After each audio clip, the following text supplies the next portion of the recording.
السلام علیکم ورحمۃ اللہ وبرکاتہ۔ آئیے دوستو سنتے ہیں آج کا اہم بیان۔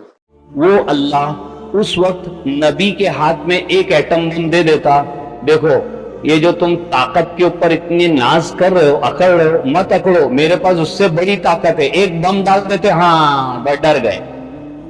لیکن اللہ نے یہ نہیں کیا، یہ خوبی لانے والا راستہ نہیں، یہ ان کو صحیح راستے پر لانے والا نہیں، بلکہ نبی بھیجا، دعوت بھیجی اور ایمان بھیجا۔ یہ کامن چیز ملے گی، عام چیز ملے گی تمام نبیوں کے ساتھ۔ اسی لیے آپ دیکھو گے قرآن پاک کے اندر نبیوں کے دعوت کے تذکرے ملیں گے، لیکن نبیوں کے عبادت کے تذکرے آپ کو نہیں ملیں گے۔ کس نبی نے کتنے روزے رکھے آپ کو نہیں ملے گا، کس نبی نے کتنی حج کی یہ نہیں ملے گا، ہاں لیکن آپ کو پورا رکوع یہ ملے گا کہ کس نبی نے اپنے قوم کو کیسے دعوت دی، کس نبی نے بادشاہ کو کیسے دعوت دی، کس نبی نے وزیر کو کیسے دعوت دی، کس نبی نے اکثریت والی قوم کو کیسے دعوت دی، پورے اس کے تذکرے ملیں گے آپ کو۔ کیوں کہ ایمان کا سیکھنے کا ضابطہ ہی دعوت ہے۔ آج لوگوں کو یہی سمجھ میں نہیں آتا ہے، علم کا سیکھنا سمجھ میں آ رہا ہے، دعاؤں کا سیکھنا سمجھ میں آ رہا ہے، اور ہر چیز کا سیکھنا سمجھ میں آتا ہے، لیکن آج یوں کہا جائے کہ ایمان بھی سیکھنے کی چیز ہے تو بیچارے سر کھجاتے ہیں۔ ارے اللہ کے بندے، سر کیوں کھجاتا ہے؟ ایمان کا سیکھنا فرض ہے، واجب بھی نہیں ہے۔ کیوں کہ جنت کی انٹری ٹکٹ ایمان ہے، اعمال نہیں ہے۔ جنت کی جو انٹری ٹکٹ ہے، داخلے کی جو ٹکٹ ہے، وہ ایمان ہے، اعمال نہیں۔ ہاں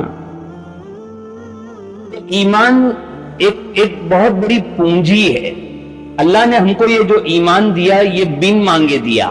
دعوت کی مبارک محنت کے ذریعے سے یہی چاہا جا رہا ہے کہ ایمان کی حقیقت، ایمان کی طاقت، ایمان ایک طاقت کی چیز ہے، ایمان ایک حقیقت، ایمان الفاظ کے نام نہیں۔ ہم لوگ مطمئن ہو کر بیٹھ گئے ایمان الفاظ کے نام ہے، نہیں، یہ الفاظ ہے، الفاظ سے کچھ نہیں ہوتا۔ شیر کی تصویر لے کر آ جاؤ، شیر کچھ نہیں ہوگا، لیکن حقیقت والا شیر آ جائے تو سب گھبرا جائیں گے۔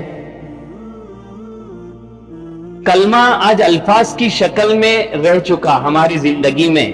اس مبارک محنت کے ذریعے سے یہ چاہا جا رہا ہے کہ یہ جو الفاظ کی شکل میں ہے، اللہ کرے اس کی حقیقت ایک بالش دل میں اتر جائے۔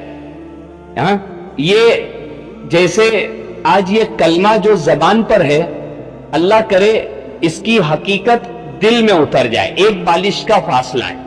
کیوں دل میں اتر جائے؟ کیونکہ موت کے وقت اور قبر میں جو ہے اللہ دل کی کیسٹ کھولتا ہے، زبان کی کیسٹ پر تالا لگا دیتا ہے۔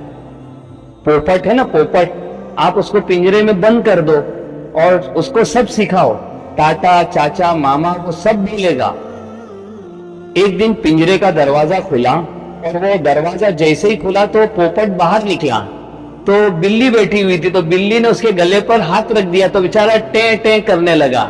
تو اس کو پوچھا گیا تیرا ٹاٹا چاچا ماما کہاں گیا؟ تو وہ کہتا ہے کہ ٹاٹا چاچا ماما جو تھا وہ سب کے سب میری زبان پر تھا، اب تو میری موت کا وقت قریب ہے، جو دل میں ہوگا وہی نکلے۔ ماشاءاللہ بھائی، کیا بات ہے، آگے سنیں۔ آج دن بھر ہم لوگ، آج میں اکثر ایک سوال یہ پوچھتا ہوں، جیسے روزی کا دینے والا کون؟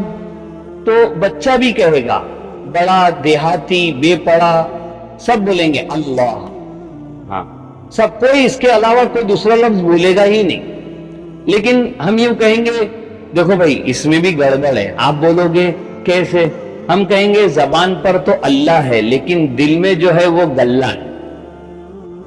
اور ایمان کہتے ہیں اقرارم باللسان و تصدیقم بالقلب، زبان کا بول اور دل کا بول ایک ہونا چاہیے تو ایمان ہے۔ آج زبان کے بول میں اور دل کے بول میں فساد ہے۔ آپ بولو گے آپ کو کیسے پتا؟ دلوں کا حال آپ جانتے ہو؟ ہم کہیں گے نہیں، دلوں کا حال تو اللہ ہی جانتا ہے۔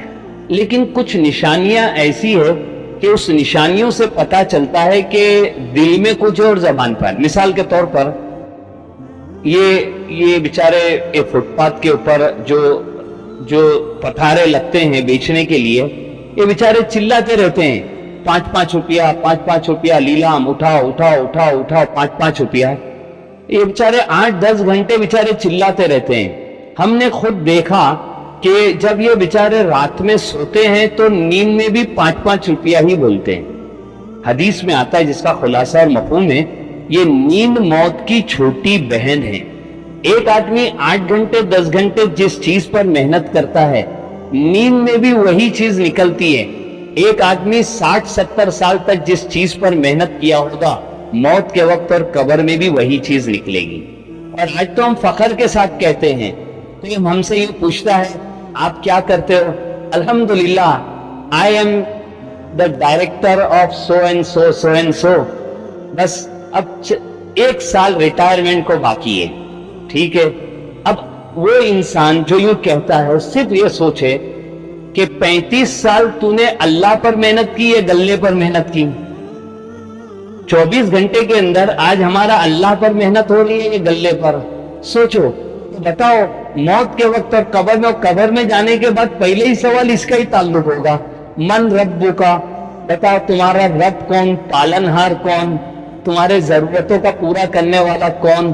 اگر ہم نے دل میں اللہ کو بٹھا کر گئے ہوں گے تو رب بھی اللہ نکلے گا, اور اگر نعوذ باللہ اللہ بچائے اگر اللہ پر محنت نہیں کی ہوگی تو کہیں رب بھی گلہ نہ نکل. علم کی باتیں سننے کے لیے چینل سبسکرائب کریں. اس محنت کے ذریعے سے یہ چاہے حقیقت. ہاں دیکھو ایک بات ہے, حقیقت کبھی دکھتی نہیں ہے. حقیقت دیکھو, یہ پنکھے ٹیوب لائٹ, تو اس کے پیچھے ایک طاقت ہے. وہ کون سی طاقت اس کو چلا رہی ہے؟ کرنٹ, بجلی, کرنٹ. اچھا, یہ سب ایسے ہی تھے اور لائٹ گئی یعنی کرنٹ گیا. ٹھیک ہے, تو ہم ایک جگہ بیٹھے ہوئے تھے, کسی نے کہا ارے بھائی لائٹ آ گئی. تو ہم نے کہا تو نے کیا ہاتھ لگا کر آیا لائٹ آ گئی؟ ارے کیسی بات کرتے ہو؟ بولے لائٹ آئی, تیرے کو کیسے پتا چلا؟ تو بولے اس کے آنے سے کوئی چیز حرکت میں آئی. پنکھے اور ٹیوب لائٹ اور بلبس یہ حرکت میں آئی, تو وہ حرکت میں جب آ گئی تو اس سے پتا چلا کہ کرنٹ آ گیا. حقیقت کبھی دکھتی نہیں ہے, لیکن حقیقت سے کوئی چیز حرکت میں آتی ہے. ایک انسان اسکوٹر سے گرا, ایکسیڈنٹ ہوا, گرا, تو سب آ کے دیکھے ارے بیچارہ شاید مر گیا. سب نے آ کر تجویز کر لیا بیچارہ مر گیا. اتنی دیر میں ایک نے آ کر بولا ارے وہ زندہ ہے. ارے بھائی تیرے کو کیسے معلوم پڑا؟ 10 آدمی نے تو بولے ارے میرے سامنے ابھی ہاتھ ہلایا. تو پتا چلا روح حقیقت ہے, لیکن روح کبھی دکھتی نہیں ہے, لیکن روح ہے اس میں. وہ پتا کیسے چلے گا کہ اس سے کوئی چیز حرکت میں آئے گی. حقیقت کبھی نظر نہیں آتی ہے. فرمایا ایمان کی حقیقت دل میں اتری, یہ کبھی دکھائی نہیں دے گی, لیکن اس سے کوئی چیز حرکت میں آئے گی. اگر حضور پاک صلی اللہ علیہ وسلم والے اعمال میرے زندگی سے نکل رہے تو سمجھ جانا کہ میرے اندر حقیقت آ چکی. اور اگر حضور والے طریقوں سے میں دور بھاگ رہا ہوں تو ہم لوگوں کو فکر کرنے کی ضرورت ہے. یہ نشانی ہے. بھئی حقیقت کیا ہے؟ کہتے ہیں دیکھو کلمہ لا الہ الا اللہ محمد رسول اللہ, اس کلمے کے 2 حصے ہیں, ایک ہے لا الہ الا اللہ اور ایک ہے محمد رسول اللہ. اچھا لا الہ الا اللہ کے بھی 2 حصے ہیں, ایک ہے لا الہ اور ایک ہے الا اللہ. اچھا لا کا مطلب نہیں, نو. الہ کا مطلب یوں سمجھنے کے طور پر اسباب, ذریعہ جن سے ہوتا ہوا دکھائی دے رہا ہے. اللہ نے دنیا بنائی, انسان بنایا, انسانوں کی ضرورتیں رکھی, اور ان ضرورتوں کو پورا کرنے کے لیے اللہ نے اسباب بنائے, سبب بنائے. مثلا بھوک لگے تو کھانا کھانا چاہیے,